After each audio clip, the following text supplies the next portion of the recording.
നിലവിലെ സാഹചര്യത്തിൽ LDFന് കാര്യമായ വിജയപ്രതീക്ഷയില്ലാത്ത മണ്ഡലമാണ് തിരുവനന്തപുരം. എന്നാൽ PK വാസുദേവൻ നായരും KV സുരേന്ദ്രനാഥും പന്ന്യൻ രവീന്ദ്രനും വിജയിച്ച മണ്ഡലത്തിൽ CPI ഇപ്പോഴും പ്രതീക്ഷ പുലർത്തുന്നുണ്ട്. മണ്ഡലത്തിലെ വികസന പിന്നോക്കാവസ്ഥയും ശശി തരൂരിനെ ചുറ്റിപ്പറ്റിയുള്ള വിവാദങ്ങളും വിജയസാധ്യത വർദ്ധിപ്പിക്കുന്നതായി CPI അവകാശപ്പെടുന്നു. തിരുവനന്തപുരത്തിൻ്റെ പ്രതിനിധിയായി തിരഞ്ഞെടുക്കപ്പെട്ട ശശി തരൂർ അദ്ദേഹത്തിന് ജില്ലയുടെ വികസന പ്രവർത്തനത്തെക്കാൾ ബഹുമുഖമായ വേറെ പരിപാടികൾ ഉണ്ടായിരുന്നുവെന്ന് ജനങ്ങളിപ്പോൾ മനസ്സിലാക്കിയിരിക്കുകയാണ്. അത്യന്തം ഭീകരമായ ഒരു അഴിമതി ആരോപണം അദ്ദേഹത്തിന് വിധേയനായ IPL അഴിമതി. അപ്പോൾ ആ അഴിമതി ഇതുവരെ അവസാനിച്ചിട്ടില്ല. ഇപ്പോൾ പുതിയ കേസുമുണ്ട്.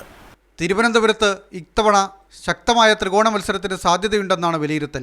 UDF സ്ഥാനാർത്ഥിയായി ശശി തരൂർ തന്നെ വീണ്ടും മത്സരിച്ചേക്കും.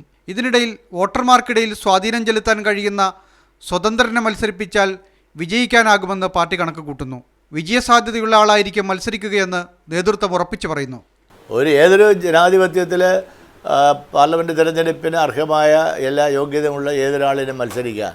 അത് പാർട്ടി സ്ഥാനാർത്ഥിയാണോ സ്വതന്ത്ര സ്ഥാനാർത്ഥി അപ്പോഴും വരുമ്പോൾ നമുക്ക് മിക്കവാറും പാർട്ടി സ്ഥാനാർത്ഥി തന്നെ ആയിരിക്കും. സ്വതന്ത്രമാവാൻ പറ്റില്ല. ഞങ്ങൾ മത്സരിക്കും.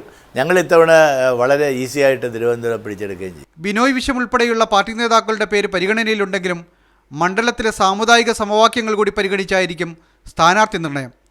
UDF BJP സ്ഥാനാർത്ഥികൾ നായർ വിഭാഗത്തിൽ നിന്നായാൽ നാടാർ വിഭാഗത്തിൽ നിന്നുള്ള ഒരാളെ രംഗത്തിറക്കിയാൽ വിജയം നേടാനാകുമെന്ന് LDF കണക്ക് കൂട്ടുന്നു. PSC അംഗമായിരുന്ന ഡോക്ടർ ബെനറ്റിനെ സ്വതന്ത്രനാക്കി മത്സരിപ്പിക്കാൻ CPI നേതൃത്വം ആലോചിക്കുന്നുണ്ട്.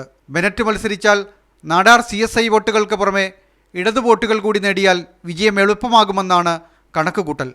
K. സുനിൽകുമാർ, മീഡിയ 1 തിരുവനന്തപുരം.